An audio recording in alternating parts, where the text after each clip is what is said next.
3일절이 모른 줄 알고 3일절을 모르고 3일절을 맞이했죠. 오늘이 그날입니다. 네, 3일절 단순히 국경일로 끝나는 게 아니라 정말 그때는 피빗내가는 그런 현실과 상황 앞에서 민족이 정말 일어났던 그런 때인 줄로 믿습니다.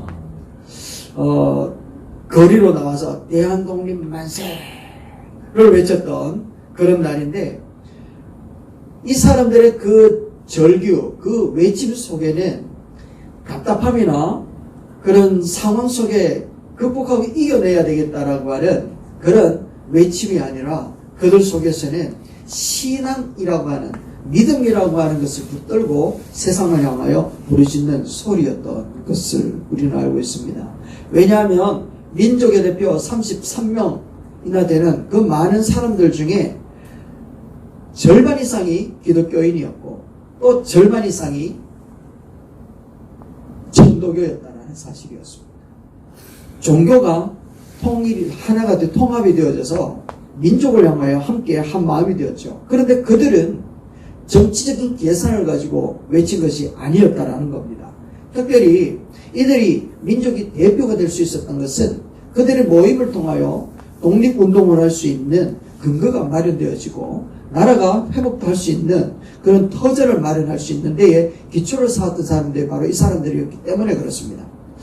그리고 이 사람들이 절반 이상이 기독교인이었는데 그 사람들 속에 있었던 그 외침은 바로 하나님 앞에서의 양심의 소리였던 것이었죠. 하나님 앞에서 우리는 어떻게 서 있어야 될 것인가에 대한 분명한 고백과 그리고 거기에서 붙들었던 하나님 앞에 믿음을 가지고 외쳤던 그들의 소리였습니다. 오늘 본문 말씀에 우리에게 말씀하고 있는 말씀이 히브리서 12장 28절인데 이 말씀입니다. 크게 한번 읽어보십시다. 우리가 흔들리지 않는 나라를 받았은즉. 다시 한번 시작. 우리가 흔들리지 않는 나라를 받았은즉. 아멘. 3.1절 고백은 이 말씀이 그들의 피치게이트, 붙들고 나아갈 수 있는 표준이 되었던 것이었습니다. 왜냐하면 눈에 보이는 땅은, 눈에 보이는 우리를 보호해 줄 것 같은 이 대한민국이라고 하는 나라는 그 주권을 잃어버렸지만, 그러나 보이지 아니하는 바 그 하나님 나라의 주권에 대해서는 절대로 흔들리지 않았던 것이었습니다. 그래서 그들을 향하여 부르짖었고 그들이 붙들 수 있었던 말씀이 바로 이것이었습니다. 맞다, 우리가 생명을 붙들고 우리가 보존하고 우리가 지키고 있는 하나님의 나라는 결단코 흔들리지 않는다. 비록 우리를 보호해 줄 것 같고 우리가 이 땅에 태어났지만 이 땅은 그 주권을 잃어버릴 수 있었지만 하나님의 나라는 흔들리지 않는다 라고 하는 것에 대하여서 그들은 굳건한 믿음을 가지고서, 그래서 믿음 대신에 그 두려움 대신에 담대함을 외칠 수 있었던 그들이었습니다. 그리고 절망 대신에 소망을 담아서 외치는 그들의 시간들이었죠. 그래서 히브리서 말씀은 다시 한 번 우리에게 선포를 합니다. 이 시대를 살아가는 여러분과 저에게도 동일하게 외치는 겁니다. 우리가 받은 것은 흔들리는 나라가 아니다. 믿습니까? 우리가 붙들고 있는 나라는, 하나님의 나라는 결단코 흔들리지 않는 나라인 줄로 믿습니다. 그래서 이 말씀이 패배한 사람들에게 주는 각성을 일으키려고 하는 그런 말씀이고, 이것은 위로가 아니라는 것이죠. 우리에게 각성해라, 깨달아라 라고 하는 정체성을 다시 한번 회복해라 라고 하는 그런 하나님의 부르심인 줄로 믿습니다. 그래서 현실이 흔들린다 할지라도 그 속에서 우리들 살아가는 우리들의 소속, 우리의 뿌리는 결단코 흔들리면 안 된다 라고 하는 것을 다시 한번 이야기를 하고 있는 거죠. 당시 성도들은 로마라고 하는 세력 앞에 굉장히 강력한 압제를 당하고 있었습니다. 그래서 그들은 믿으면 죽음이었다라는 것이죠. 그리고 들키면 완전히 가족들은 초토화되는 그런 상황이었습니다. 그럼에도 불구하고 그들은 작고 연약하였지만 이 소망은 흔들리지 않았던 거죠.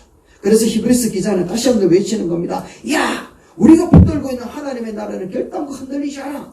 세상은 흔들리지만, 사람들은 믿음을 버리지만 우리는 흔들릴 수 없어 라고 외치는 그 고백이었던 것을 우리에게 가르쳐주고 있죠. 우리 한번 외칩시다. 하나님의 나라는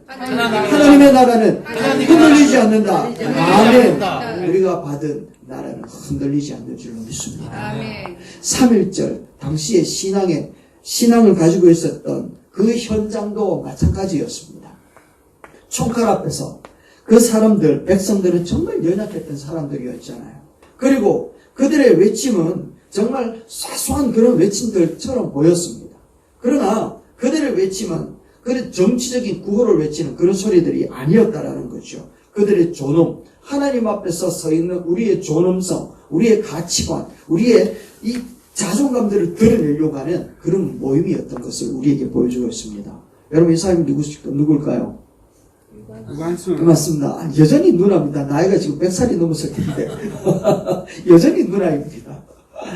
이 유관순 열사가 17살 때 만세운동에 참여를 해서 그 정말 서대문 형문소 모진 고난을 당했잖아요. 모진 고난을 당하면서도 대한독립 만세를 외쳤던 그 외침은 어디서 나왔을까? 그 힘은 어디서 나왔을까? 그 뿌리는 바로 이화학당에서 배운 신앙교육에서 나왔다. 신앙교육에서 하나님 앞에서의 인간의 존엄, 하나님 앞에서 인간의 가치, 하나님 앞에서 인간은 어떤 위치에 있는 것인가에 대한 것을 너무나도 확실하게 배웠기 때문에 그들은 일제히 그 압제 앞에서 하나님의 형상을 닮은 인간들의 그 인간의 존엄성들이 회복하기를 원했던 그의 고백이었던 것을 우리에게 볼 수 있습니다. 세상은 교회의 환경을 흔들어 놓을 수 있습니다. 우리를 힘들게 할 수 있습니다. 우리를 향하여 비판할 수도 있다는 겁니다. 그러나 우리 성도들이 가지고 있는 신분, 하나님 앞에서의 자녀라고 하는 이 신분은 결단코 흔들 수 없는 것인 줄로 믿습니다. 아멘. 아멘. 그래서 빌립보서 3장 20절 말씀에 이렇게 이야기를 하는 겁니다. 우리는 시작. 우리의 시민권은 하늘에 있는지라. 아멘. 아멘. 우리의 시민권은 하늘에 있는 줄로 믿습니다. 아멘. 아멘. 그래서 우리의 시민권이 하늘에 있기 때문에 우리들을 붙들고 있는 하나님 나라는 하나님 나라의 시민권을 가진 하나님의 시민들을 보호하기 위하여 오늘도 작업하고 작동되어져 가고 있는 줄로 믿습니다. 네. 그래서 우리의 여권은 이 땅에 가지고서 있어야지 되지만 그러나 진짜 우리를 허락하고 우리의 모든 것의 결제는 어디에 소속되어 있는가 하면 하늘에 소속되어 있는 줄로 믿습니다. 아멘. 그래서 하늘과 승부를 겨뤄야 된다는 거죠. 그렇다면 왜 그렇게 견고한 하나님의 나라를 받은 우리, 믿음을 가지고 있는 우리들은 이 땅을 향하여서 목숨을 바쳐야 되는가? 왜 이 땅을 향하여 목숨을 바치면서까지 그들은 믿음을 지켜왔는가? 하는 것에 대하여 우리는 다시 한번 생각해 볼 필요가 있습니다. 우리는 이 땅을 어떻게 대하여야 될 것인가에 대한 부분들을 우리에게 가르쳐 주는데, 여러분, 믿음이라는 것이 하나님 나라에 들어가기 위한 그런 티켓만으로 생각해서는 안 된다는 겁니다. 다시 한번요. 우리가 가지고 있는 구원의 확신에 대한 그 믿음은 하나님 나라에 들어가는 티켓으로 생각해서는 안 된다는 거죠. 그것만으로 끝나서는 안 된다는 것을 이야기를 하고 있습니다. 그래서 우리가 천국을 가는 티켓으로만 생각한다면 이 땅에 살아가고 있는 이 땅과 이 문화에 대해서는 무관심할 수밖에 없죠. 무관심해도 된다는 겁니다. 그러나 성경은 말하기를 믿음이라고 하는 것은 이 땅을 외면해도 된다라고는 전혀 이야기를 하지 않습니다. 성경은 우리를 향하여서 뭐라고 이야기하는가 하면 하나님 나라의 백성으로서 이 땅에 파송되어진 하나님의 대사다라고 말씀하고 있다는 거죠.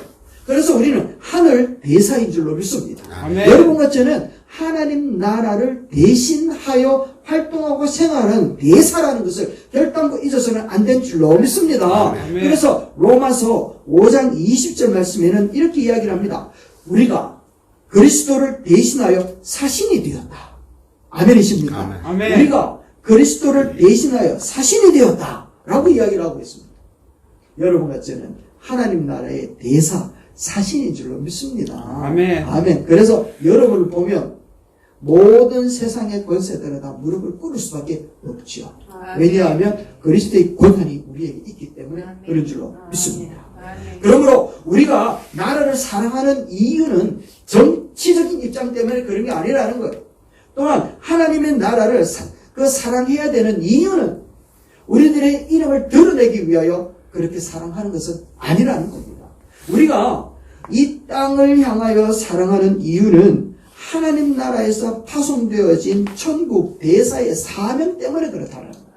사명이기 때문에 이 나라를 사랑하는 것이지 내 정치적인 소신을 드러내기 위하여 사랑하는 게 아니라는 것을 이야기하고 있습니다. 그래서 하나님의 나라를 알고 믿는 사람만이 이 땅의 나라를 바르게 사랑할 수 있는 사람이라고 얘기를 하고 있는 것이죠.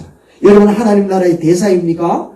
아멘. 그렇다면 이 땅을 향하여 사명자로서 이 땅을 사모하고 이 땅을 아끼는 사람이 되어야 된다는 것이죠. 여러분, 아프리카로 선교하신 사람이 선교의 사명을 가지고 있으면서 아프리카라고 하는 나라를 사랑하지 않으면 어떻게 복음을 전하고 그들의 민족과 그들의 그 영혼들을 사랑함으로 주께로 돌이킬 수 있겠습니까? 그 나라를 품으며 그 나라를 향하여 기도하는 사람이 될 때 복음의 사도요, 선교사로서의 역할을 할 수 있다는 거죠. 여러분들이 하늘로부터 파송되어진 하나님 나라의 대사라면 이 땅을 향하여 품으며 이 영혼을 향하여 하나님의 사랑을 증거하는 그런 막중한 사명이 있다는 것을 꼭 믿으시기를 주의 이름으로 축원합니다. 아멘. 그런데 현실은 어떻습니까? 한국 교회의 현실은 어떠냐라는 것을 한 번만 생각을 해보십시다. 물론 이야기할 필요도 없습니다. 우리 피부로 느끼고 있기 때문에 하나님 나라의 백성이라는 고백을 하면서 하나님의 대사라는 것을 고백을 하면서도 불구하고 잔혹한 현실 앞에서 가장 먼저 나오는 반응은 염려, 분노, 정치적인 진영 논리, 여기에 대해서 서로 다투고 서로 자기가 옳다라는 것을 막 드러내기 위해 아주 포악한 모습으로 드러나고 있는 그런 현실이라는 것을 우리는 다 느끼고 있잖아요. 흔들리는 시대 속에서 교회가 이야기하는, 교회를 대표하는 성도들이 그런 모임들 속에서 나타나는 그 말들은 아주 거칠지 않습니까? 그리고 공포와 분노가 신앙의 언어가 되어져 있는 그런 현실 속에 우리가 살아가고 있는 것을 우리는 느끼고 있습니다. 이게 바로 오늘 우리들의 모습이라는 것이죠. 하나님 나라를 알고 하나님을 믿는다고 하면서 다시 하나님 나라의 대사로서 합당한 방식으로 살아가고 있지 못하는 교회의 모습들, 하나님이 본국에서 파송되어져 있는 대사가 대사로서의 역할을 못하면 어떡하겠습니까? 다시 국내로 불러들이잖아요. 맞죠? 그래가지고 따져 청문회를 열었다가 결국에는 파면이라는 거예요. 그렇지 않습니까? 하나님 나라의 대사로서 일어나고 있는 여러 가지 상황 앞에 똑같이 거칠게 대하고 똑같이 분노로 대한다는 것은 그것은 대사로서의 합당한 모습이다, 아니다? 아니라는 겁니다. 우리는 하나님 나라의 대사라는 거. 그래서 누군가 나를 향하여 어떤 일들이 일어나고 어떤 모습으로 대한다 할지라도 나는 어떤 존재다? 하나님 나라의 대사다. 나는 누구를 대표한다? 하나님 나라를 대표한다. 그래서 누군가가 나를 바라보면 하나님 대사 맞네! 이래 되어야 되는 줄로 믿습니다. 아멘. 옆에 사람 보고 얘기합시다. 하나님 대사 맞네! 하나님 대사 맞네. 다시 한 번 더. 하나님의 대사 맞네! 아, 그렇습니다. 깜짝 놀랍죠? 옆에 보고, 맞나? 이런 생각이 들지 않습니까? 우리는 꼭 시험 쳐가지고, 국가고시 치고, 외모고시 쳐가지고 대사관이 되는 거, 이거는 아싸리 그건 지나가 붙잖아요. 안 되잖아요. 불가능하잖아요. 그런데 참 감사한 건, 하나님 시험도 안 치고, 그냥 믿는 그 자체로, 하나님 나라의 대사관, 외모 대사로 불러. 와, 이것만큼 기쁜 일이 어디 있겠습니까? 아싸리 기도 제대로 하면 용돈까지도 받고 하나님의 응답도 받고 이렇게 살아가는 게 믿음 있는, 그리고 하나님 나라의 대사의 삶의 모습인 줄로 믿습니다. 아멘. 그러면 하나님 나라의 대사를 누가 보호하시겠노? 하나님. 그렇지. 하나님께서 보호하고 계시는 줄로 믿습니다. 하나님 나라의 국권이 강력하면 강력할수록 누구의 국권도 강력해진다? 대사의 권력과 권위도 향상되어진다라는 거예요. 여러분, 우리는 하나님 나라의 대사입니다. 그러니까 나는 대사라. 목이 힘들면 안 되지만 마음에는 정말 담대한 믿음으로 바로 하나님 앞에 설 수 있게 되기를 주님을 축원합니다. 그래서 본문은 뭐라고 이야기하는가 하면 은혜를 받자라고 얘기합니다. 은혜를 받자라고 얘기를 하고 있습니다. 은혜를 받자. 여기서 받자라고 이야기하는 것은 명령이거든. 명령. 그러니까 흔들리지 않는 나라를 받은 자는 세상을 향하여 똑같은 모습으로 대하는 것이 아니라 은혜를 받자라고 이야기하면서 은혜를 받은 자로서 대하여야 된다는 것을 얘기하고 있습니다. 여러분, 은혜 받은 자가 어떤 모습으로 나타나는지 우리 다 잘 알잖아요. 다 경험했잖아요. 은혜가 참 희한한 게, 그렇게 딱딱하던 사람도 은혜 받으니까요, 눈에 눈물이 마를 날이 없고, 마음이 그렇게 푹신푹신하고 무슨 말을 해도 다 받아주더라는 거예요. 이게 은혜 받은 자의 모습인 줄 믿습니다. 그래서 디모데후서 1장 7절 말씀에는 이렇게 이야기를 하는 겁니다. 하나님이 우리에게 주신 것은 시작. 하나님이 우리에게 주신 것은 마음이 아니요 오직 능력과 사랑과 절제하는 마음이니. 할렐루야. 이렇게 우리에게 주셨던 것은 오직 능력과 사랑과 절제하는 마음을 우리에게 주셨다라는 거예요. 그러니까 여러분, 저는 강아지를 키워본 적은 없지만 강아지가 막 짖는 이유는 왜 짖을까요? 무서워서 짖잖아요. 보세요. 우리에게 주시는 이유는 두려워하는 마음이 아니라, 교회에서 왜 세상을 향하여 그런 강력한 목소리를 바라고 거친 목소리를 바라는 이유는 어디에 있다고요? 두렵기 때문에. 두렵기 때문에. 그래서 하나님이 우리에게 주시는 것은 두려워하는 마음이 아니다 라고 얘기를 하고 있다는 말이죠. 그래서 은혜를 붙드는 교회가 분노로 세상을 바꾸려 하지 않는다라는 겁니다. 우리가 은혜를 받는다면 세상을 향하여서 분노로 대적하는 것이 아니라 오히려 능력과 사랑과 절제로 대하게 되는 줄로 믿습니다. 아멘. 3.1 운동이 여러분 폭력적으로 되지 않았던 이유, 폭동이 될 수 없었던 이유가 어디에 있었는가 하면, 그들은 신앙을 가지고 시작했기 때문입니다. 그들은 은혜가 충만한 가운데에 일어났기 때문에 그렇습니다. 그리고 그들은 기도회를 열고 찬송을 부르며 그 자리에 나갔다라는 것이죠. 그랬기 때문에 3.1 운동이 폭동이 아니라 하나님 나라의 정말 그 존귀함과 인간의 존엄성을 드러낼 수 있는 근거를 마련할 수 있었던 게 바로 3.1 운동이었던 것이었습니다. 그래서 은혜를 붙드는 교회는 분노로 세상을 바꾸려고 하지 않습니다. 기도로 세상을 품는 줄로 믿습니다. 아멘. 기도로 세상을 품고 복음으로 세상을 보듬고 하나님의 은혜로 승부를 거는 자들인 줄로 믿습니다. 그래서 교회의 무기는 거친 목소리가 아니라 낙타의 무릎인 줄로 믿습니다. 우리가 이렇게 되어야 된다는 거예요. 이게 변이 되는 것 같지만, 늦게 되는 것 같지만 가장 빠른 길이요, 가장 단단하게 만드는 방법인 줄로 믿습니다. 여러분, 바벨론 포로 시절에 나라가 왕창 다 망해버렸잖아요. 성전도 무너져 버렸습니다. 똑똑한 놈들은 다 끌려가 버리고 이 땅에 남아있는 것은 고아와 과부와 늙은이들만 남았습니다. 그런 가운데에 포로로 끌려가서 예루살렘이라고 하는 고향을 쳐다보면서 마음의 한숨과 미래에 대한 절망과 하나님을 향하여서 원망, 이것이 가득했을 텐데, 그런데 그 가운데서도 모든 것이 끝났다라고 하는 그 즈음에 오직 한 사람, 이 한 사람은 창문을 열어놓고 예루살렘을 향하여 하루에 3번씩 기도했던 사람이 있었습니다. 그 사람이 누군가 하면 바로 다니엘이었습니다. 다니엘. 한번 읽어봅니다. 시작 전에 하던 대로 하루 3번씩 무릎을 꿇고 기도하며. 아멘.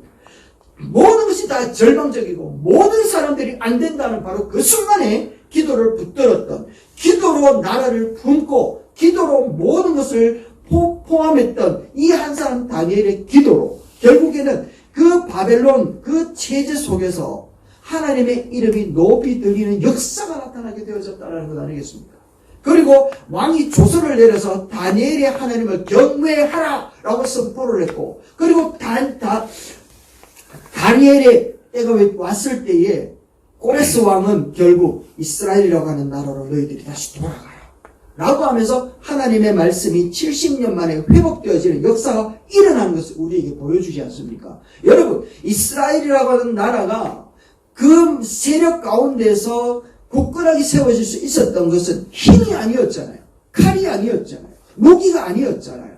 무릎을 꿇었던 다니엘 한 사람의 기도가 결국은 나라를 세우게 된 줄로 믿습니다. 그래서 위기가 기도를 만드는 것이 아니라 이 평소에 그 경건이 위기를 이기게끔 만든다는 거예요. 아멘. 그럼 평소에 가진 이 경건의 기도가 위기를 이기게 만드는 줄로 믿습니다. 아멘. 그래서 이 다니엘은 현실 앞에서 분노하지 않았습니다. 이 현실 앞에서 우리는 왜 이래 되어 있는가에 대한 비난의 글을 적지 않았습니다. 그리고 이 체제를 바라보면서 절망 가운데 침소되지 않았다라는 거죠. 그는 기도했습니다. 기도는 회피가 아니라는 거예요.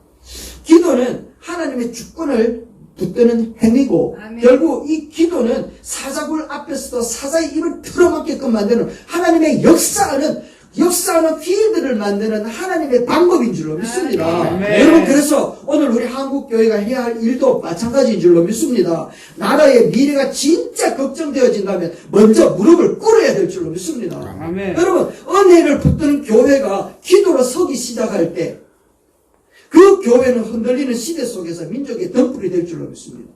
여러분 우리 성지교회가 그런 민족의 덤불이 되기를 주의 이름으로 축원합니다. 아멘. 그래서 우리는 하나님을 향하여서 거룩한 두려움이라고 하는 것을 다시 한번 회복해야 된다는 것을 이야기하는 거죠. 너무나도 많은 사람들이 가슴은 메말라 있는데 우리의 삶은 열정적으로 타오르고 있는 것이 있습니다. 그건 결국에는 번아웃 될 수밖에 없습니다. 하나님의 역사는 네가 해봐라 하면서 뒤집질 수밖에 없다는 거죠. 그래서 우리는 다시 한번 하나님을 향하여서 거룩한 두려움을 회복해야 된다는 거 여러분 잊지 마시기 바랍니다. 히브리서 12장 28절 다시 한번 읽어봅시다. 시작. 경건과 두려움으로 하나님을 기쁘시게 섬길지니 할렐루야. 경건과 두려움 이것이 우리에게 있어야 된다는 것을 이야기하고 있습니다. 이 말씀은 흔들리지 않는 나라를 받은 우리들이 이 시대 앞에서 어떻게 살아야 될 것인지를 우리에게 얘기하고 있는 겁니다. 다시 한번요. 경건함과 두려움으로 하나님을 기쁘게 섬기는 저와 여러분 되시기를 주의 이름으로 축원합니다. 아멘. 이것이 정말 중요합니다. 모든 사람들이 모든 교회가 이런 말들은 얼마든지 할 수 있습니다. 그러나 이 말과 함께 삶이 변화되어진 거룩함과 경건함과 두려움으로 변화되어진 나의 삶의 밑바탕이 되지 않으면 교회는 여전히 종이호랑이일 수밖에 없습니다. 이제 그 줌으로 예배를 드릴 때 이야기였습니다. 예배를 드릴 때 우리를 다 경험해봤잖아요. 아이들은 예배할 때 그 스크린에 자기가 안 비치니까 막 떠들고 막 노는 겁니다. 엄마 아빠가 같이 막 이런. 그런데 예배 드리는데 아이가 그렇게 하고 있으니까 이거는 예배인지 예배가 아닌지도 구분이 안 돼. 그래서 그 어머니가 이제 카메라를 딱 들고 줌으로 예배했으니까 핸드폰을 딱 들고 비춰버리는 거예요. 그러니까 그 아이가 어떻게 달라진지 압니까? 바로 그 자리에서 춤추다가 싹 내려가 할렐루야 이렇게 달라지더라고. 카메라 딱 비추니까 할렐루야 이렇게 달라지는데 이야 아도 안 해 이런 생각이 들었습니다. 여러분 하나님 앞에서 하나님의 그 거룩한 두려움, 하나님을 두려워하는 이 거룩함을 우리가 회복하지 않으면 우리는 얼마든지 예배를요, 정말 무당이 춤추는 것보다 못하게 만들 때가 얼마나 많은지 모른다라는 거예요. 우리는 안 그렇잖아요. 줌으로 예배를 우리는 얼마나 경건하게 예배를 드립니까? 그래 돼야 된다네. 동호 경제는 뒤에 십자가도 막 광채가 쫙 나도록 만들어서 예배 드릴 때 깜짝 놀랍니다. 뒤에 여기 거기 막 들어가시고. 그런 것들도 필요합니다. 우리 각성시키거든요. 나는 모르지만 다른 사람은 각성이 된다는 거예요. 우리의 예배가 진짜 이 말씀처럼 거룩한 두려움이 회복되어져요. 아무도 보지 않지만 하나님만을 두려워하며 하나님이 보신다라고 하는 그 의식 앞에 우리가 예배에 선다면 그리고 그 삶으로 우리의 모습들이 이루어져 나가기만 한다면 여러분 누가 우리를 막을 수 있겠습니까? 하나님이 우리와 함께하게 될 줄로 믿습니다. 아멘. 하나님 한 분만 두려워할 수 있는 우리들이 되어야 됩니다. 그래야 여러분 하나님을 두려워하지 않는 사람은 모든 환경에서 덜덜덜덜 떨 수밖에 없습니다. 그러나 하나님을 두려워하는 사람 그리고 그 앞에 경건함으로 하나님 앞에 살아내는 사람은 세상이 가소로울 수밖에 없습니다. 하나님을 경외하는 자는 폭풍 가운데서 평안을 노래하게 될 줄로 믿습니다. 아멘. 예수님이 분명히 이야기했잖아요. 몸은 죽여도 영혼은 능히 죽이지 못하는 자들을 두려워하지 마라. 몸과 영혼을 능히 멸할 수 있는 자를 뭐해라? 두려워해라. 라고 말씀을 하고 있지 않습니까? 그러므로 우리는 흔들리는 나라의 중심에 선 우리는 스스로 질문할 수 있어야 됩니다. 나라가 왜 이렇게 흔들리는가? 왜 주권은 이런가? 왜 가치관과 진영들은 이렇게 분리되어져 있는가? 이런 모습들이 우리가 궁금해할 것이 아니라 내 신앙이 흔들리고 있지는 않은가? 라고 하는 질문을 우리가 던질 수 있어야 되는 것입니다. 그랬을 때 우리들의 신앙이 회복되어지고 그로부터 하나님의 역사는 이루어지게 되는 줄로 믿습니다. 역대하 7장 14절 말씀에 분명하게 이야기를 하고 있어요. 밑에 읽어봅니다. 시작. 내 이름으로 일컫는 내 백성이 스스로 낮추고 스스로 기도하면 내가 하늘에서 듣고 그들의 땅을 할렐루야 그들의 땅을 고칠지라. 누가 어떻게 할 때 하나님이 역사하신다고요? 내 백성이 스스로 낮추고 스스로 기도하면 하나님이 들으시고 이 땅을 고치기 시작할 줄로 믿습니다. 아멘. 여러분, 이 땅이 왜 흔들리는가? 이게 문제가 아니라 내가 하나님 앞에 내가 어떤 자세로 서 있는가? 이것에 대하여 날마다 성찰하는 우리들이 되어야 될 줄로 믿습니다. 이것이 바로 나라를 회복하고 이것이 바로 하나님의 영광이 나타날 수 있는 절호의 찬스가 되는 줄로 믿습니다. 그래서 땅의 회복은 백성의 무릎에서 시작되어집니다. 여러분의 무릎으로 하나님의 나라가 아니 이 땅의 회복이 이루어져 가게 되는 줄로 꼭 믿으시기를 바랍니다. 그래서 우리나라의 위기는 여러분 정치가 부재한 것이 아니라 예배가 실종되기 때문에 그렇습니다. 말씀 앞에 부호가 있는 것이 아니라 말씀 앞에 회개가 사라져가고 있기 때문에 여러분 이 나라가 위기다라고 이야기를 할 줄 알아야 되고 그것을 볼 줄 알아야 됩니다. 그래서 3.1절에 그 외침, 수많은 사람들의 숫자가 모여서 외친 건 이전에 한 사람 한 사람들의 결단으로부터 시작되어졌다는 것을 잊지 말아야 됩니다. 오늘 우리의 결단은 이것이 되어야지 됩니다. 이런 것을 우리는 한 번 더 외쳐보십시다. 시작. 주님, 나라를 택하기 전에 내 신앙이 흔들리지 않게 하옵소서. 한 번 더 시작. 주님, 나라를 택하기 전에 내 신앙이 흔들리지 않게 하옵소서. 아멘. 나의 예배가 이 민족의 소망이 되기를 주의 이름으로 축원합니다. 여러분, 내 신앙이 바로 서면 내 가정이 살게 되어집니다. 뿐만 아니라 내 가정이 바로 서게 되면 교회뿐만 분명히 바로 서게 되겠죠. 교회의 예배가 회복되어질 때 나라는 하나님께서 다스리시고 치유하시고 회복하게 될 줄로 믿습니다. 그래서 흔들리는 나라에서 흔들리지 않는 교회로 서는 것, 그것은 바로 오늘 우리의 결단 속에 시작되는 줄로 믿습니다. 아멘. 아멘.